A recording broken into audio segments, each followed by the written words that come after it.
हाँ जी, good morning.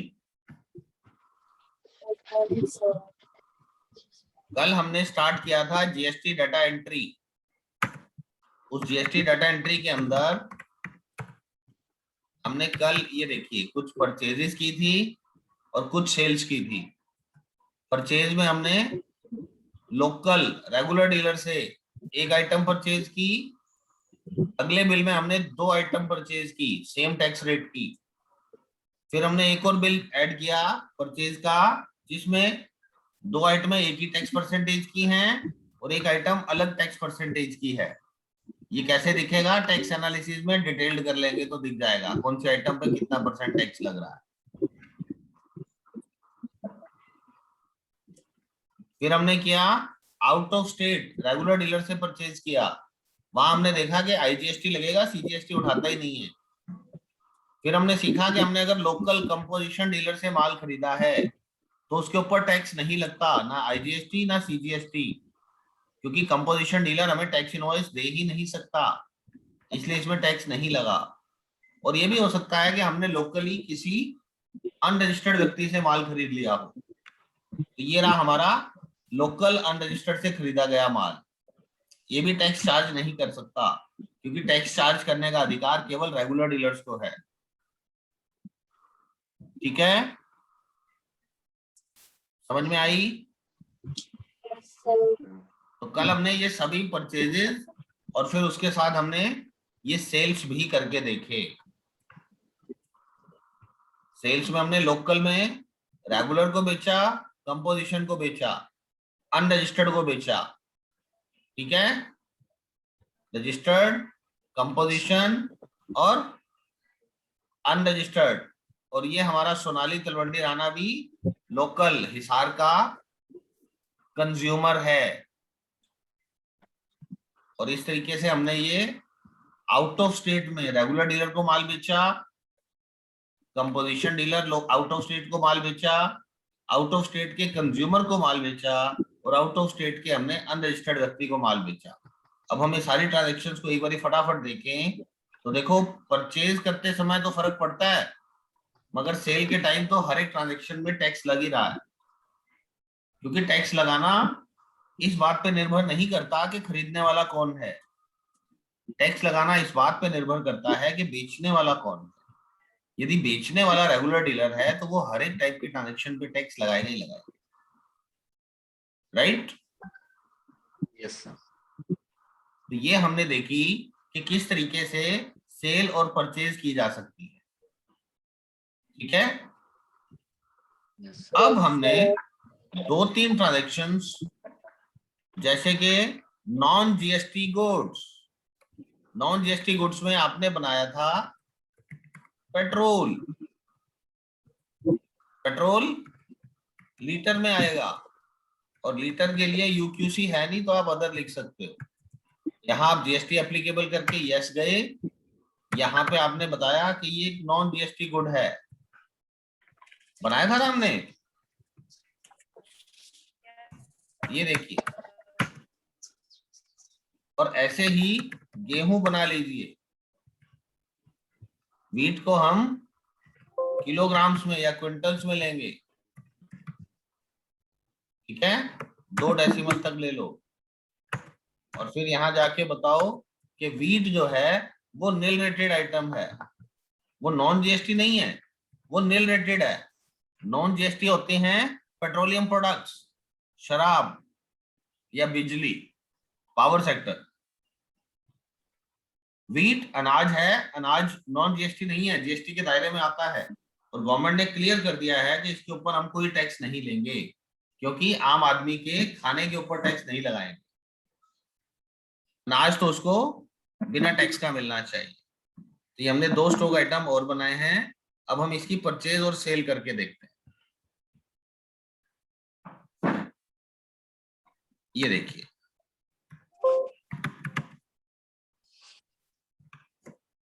Balaji पेट्रोसिटी, ये किसी पेट्रोल पंप का नाम है, ये हमारा क्रेडिटर है, हरियाणा का ही है, रेगुलर डीलर है।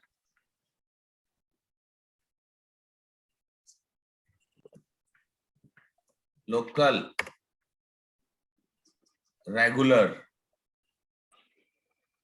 ठीक है, लोकल है और रेगुलर है।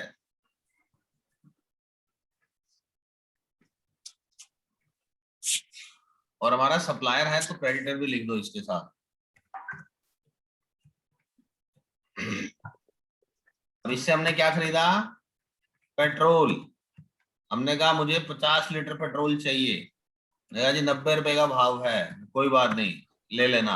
ये लोकल परचेज में जाएगा और यहाँ पे आप लगाइए CGST, नहीं उठा रहा। SGST उठाइए, नहीं उठा रहा। IGST उठाइए, नहीं उठा रहा। क्यों नहीं उठा रहा? क्योंकि ये नॉन GST गुड्स हैं, ठीक है। यदि आपने पेट्रोल खरीदा तो नॉन GST गुड्स में आ गया ये। और इसी तरीके से अगर आप गेहूं खरीदते हो, गेहूं खरीदने के लिए आपने रामलाल, श्याम सुंदर, ये हमारा एक क्रेडिटर है, ये हमारा क्रेडिटर है, लोकल है और रेगुलर है। ये लीजिए, अगर मैं इससे गेहूं खरीदता हूं, गेहूं मैंने कहा 100 किलो, जी 25 रुपए किलो दूंगा, कोई बात नहीं, local purchase. CGST nil rate है, नहीं उठाएगा। SGST नील रेट है, नहीं उठाएगा। IGST तो लग ही नहीं सकता क्योंकि पार्टी लोकल है। इस तरीके से हमने एक नील रेटेड परचेज की और एक नॉन GST परचेज की, ठीक है। ऐसे ही आपको सेल्स करना है। ये देखिए, आपने चाहे कैश में बेचो चाहे कुछ भी बेचो, कैश में बेचने वाला होता है कि हम अनरजिस्टर्ड व्यक्ति को बेच रहे हैं। पेट्रोल 5 लीटर 100 रुपए लीटर बेच दिया हमने। GST SGST कुछ भी नहीं लगेगा क्योंकि ये नॉन GST गुड्स हैं, ठीक है। ये लीजिए।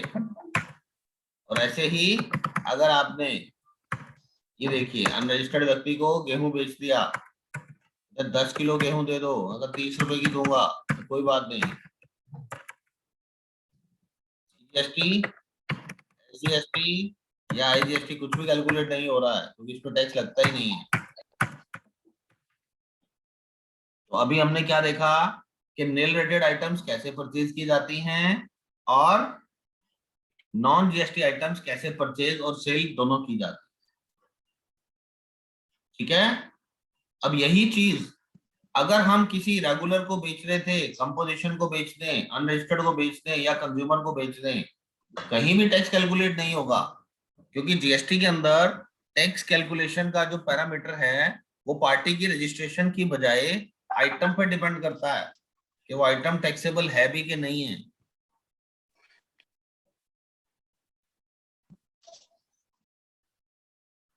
GST में हम गुड्स और सर्विसेज दोनों के लिए ही रजिस्टर्ड हो गए हैं। तो अभी तक हम जो सेल परचेज कर रहे थे वो गुड्स के लिए कर रहे थे, अब हम सर्विस के भी डीलर हैं, हम सर्विस भी खरीद सकते हैं और बेच सकते हैं। लेवल 3 में हमने सीखा कि कुछ ऐसी सर्विसेज होंगी या कुछ ऐसे एक्सपेंसेस होंगे जिसके ऊपर हमें इनपुट भी मिल जाएगा, मगर वो हमें प्रूव करना पड़ेगा कि वो आइटम या वो खर्चा मेरा फर्दरेंस ऑफ बिजनेस के लिए जरूरी था। हमने एग्जांपल के लिए उसमें क्या क्या देखे थे, ऑफिस स्टेशनरी खरीद के लाए, उसका इनपुट ले लिया, ट्रेवल एक्सपेंसेस थे उसका इनपुट ले लिया, बिजनेस कॉन्फ्रेंस मीटिंग्स थी उसका इनपुट ले लिया, और ऑफिस का जो रेंट पे किया था उसका भी इनपुट ले लिया। अब क्योंकि हम स्टेशनरी का काम तो नहीं करते ना, हम आगे स्टेशनरी बेचते तो नहीं है, स्टेशनरी तो हमने अपने यूज के लिए ली है, तो जब हम उसको यूज के लिए लेते हैं तो वो हमारे लिए एक एक्सपेंस होता है, और एक्सपेंस के लिए कभी भी स्टॉक आइटम नहीं बनाई जाती, लेजर बनाया जाता है। स्टॉक आइटम केवल उन चीजों के लिए बनेगी जो ट्रेड के लिए स्टॉक होगा, जो स्टॉक हम बेचने के लिए लाए हैं, ट्रेडिंग के लिए लाए हैं, उन्हीं को हम स्टॉक आइटम बना के उसमें लेके जाएंगे। ना तो हमारी कोई फिक्स एसेट वहां जाएगी और ना ही हमारा कोई एक्सपेंस स्टॉक आइटम्स में जाएगा। हम अगर स्टेशनरी खरीद के लाए हैं, उसने पेन कॉपी पेंसिल सब लिख के दे दिया, मगर हम यहाँ पे पेन कॉपी पेंसिल का स्टॉक आइटम नहीं बनाएंगे, सिर्फ एक लेजर बनाएंगे और उस लेजर का नाम रखेंगे स्टेशनरी एक्सपेंसेस। ठीक है, तो इस टाइप की ट्रांजैक्शंस कैसे पोस्ट करनी है, आज हम वो तरीका देखने वाले हैं। पहले हम परचेज करते हैं। मान लीजिए हमें अपने बिल्डिंग का रेंट देना है, तो इसका मतलब क्या हुआ, हमने किसी से रेंट की सर्विसेज ले रखी हैं, हमने किसी से बिल्डिंग ले रखी है तो उसका किराया देना पड़ेगा ना, तो किराया एक सर्विस है। Yes sir. ठीक है, तो हम रेंट के लिए ये देखो एक लेजर बनाएंगे, ऑफिस रेंट, ये हमारा इनडायरेक्ट एक्सपेंस कहलाएगा। इस पे जीएसटी एप्लीकेबल है तो एप्लीकेबल कर दिया हमने, यस, कि हमारा जो मालिक है वो हमारे से जीएसटी चार्ज करता है, और क्योंकि सर्विस है तो 18% में आएंगी ज्यादातर सर्विसेज। ये हमने कह दिया कि हमारा ऑफिस रेंट जो है वो 18% जीएसटी के दायरे में आता है। ठीक है, ऐसे ही स्टेशनरी एक्सपेंस इनडायरेक्ट एक्सपेंसेस हैं, जीएसटी एप्लीकेबल है, परंतु हमें नहीं पता कि जो स्टेशनरी का बिल है वो कितने परसेंट में आएगा। स्टेशनरी की कुछ आइटमें 5 में भी होती हैं, कुछ 12 में होती हैं, कुछ 18 में भी होती हैं। अब या तो हमारे सामने देखो एक रास्ता है कि हम 3 अलग अलग लेजर खोलें, स्टेशनरी एक्सपेंस 5%, स्टेशनरी एक्सपेंस 12% और स्टेशनरी एक्सपेंस 18%। या फिर दूसरा तरीका ये है कि हम यहाँ पे कुछ भी ना लिखें, जैसा है वैसे रहने दिया जाए, एंट्री के टाइम पे देखेंगे कितने परसेंट की आइटम आई। समझ में आया? ठीक है, यस सर। अब देखो हमारा इलेक्ट्रिसिटी का बिल है, इलेक्ट्रिसिटी एक्सपेंसेस,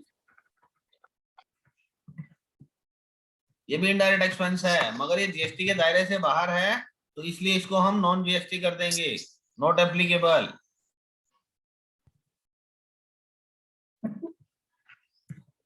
हम अगर पेट्रोल खरीदने की बजाय अपनी गाड़ियों में डलवा रहे हैं, petrol expenses indirect expense not applicable कर दो। स्टाफ को सैलरी दे रहे हैं, सैलरी एक्सपेंस, उस सैलरी एक्सपेंस में भी इनडायरेक्ट एक्सपेंस है, उस पर भी जीएसटी नहीं लगता। ठीक है, तो ये आपने कई प्रकार के एक्सपेंसेस के लेजर बनाए। हो सकता है कि हम सर्विसेज बेचते हो किसी को, कंसल्टेशन दे रहे हो, कंसल्टेशन चार्जेस, वो हमारी डायरेक्ट इनकम है, जीएसटी एप्लीकेबल है और वो टैक्सेबल के अंदर 18% में आएगा। हमने इनकम का लेजर भी बना लिया, इनकम लेजर सेल बनाने के काम आएगा और एक्सपेंसेस परचेज किए जाते हैं। एक्सपेंसेस हम किसी को पैसे दे के आए ना, हमने सर्विस ली, ली मतलब परचेज की। यहाँ पे हमारे सप्लायर का नंबर आ गया और हमने कहा ये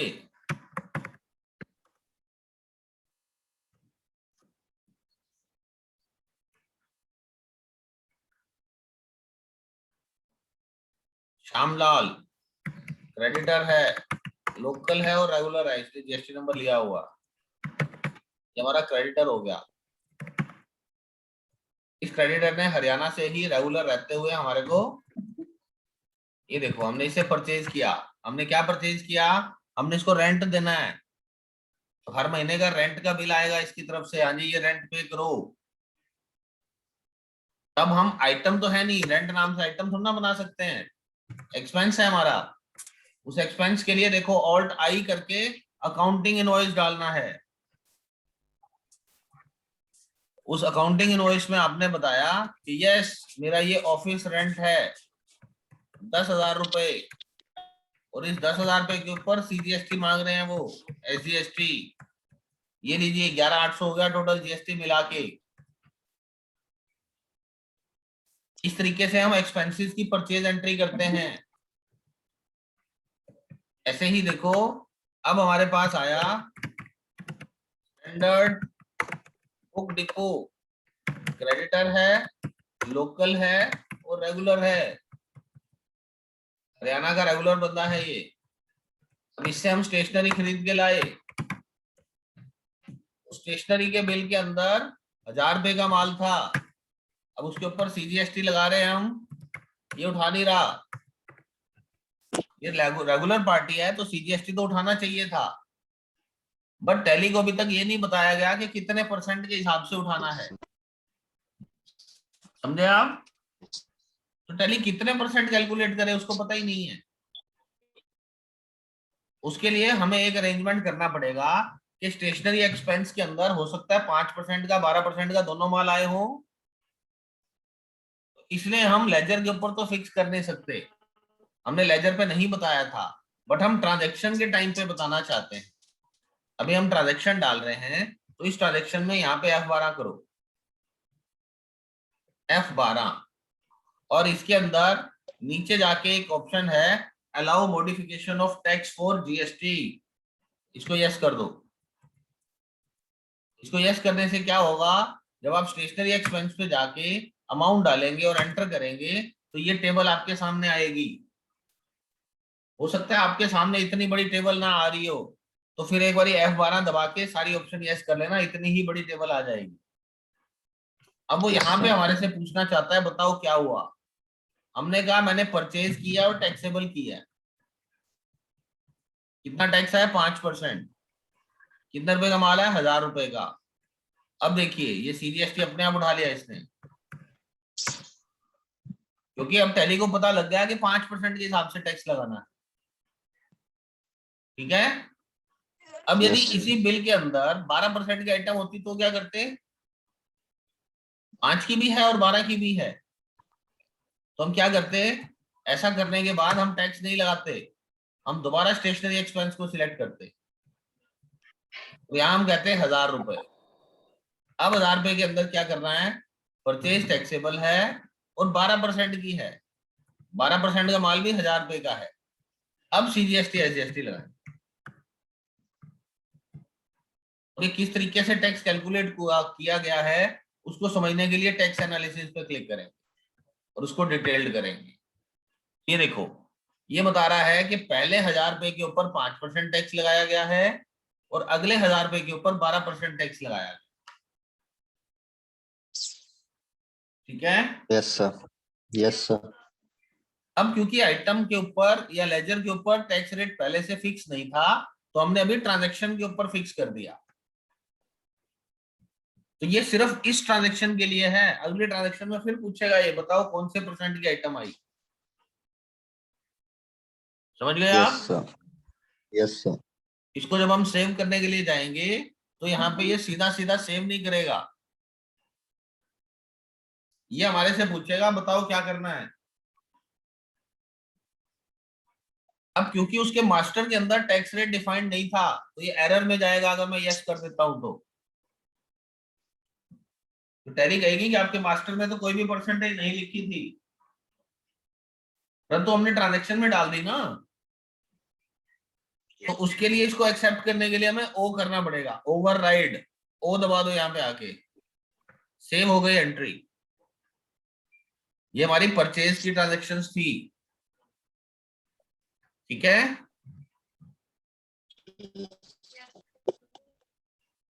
ठीक है जी। Yes, sir. अब ये किसी से हमारे पास परचेज आई है, जिन एक्सपेंसेस के अंदर जीएसटी लग के आ रहा है उसको आप परचेज में एंटर करोगे, क्योंकि हमें उस जीएसटी का इनपुट भी तो लेना है।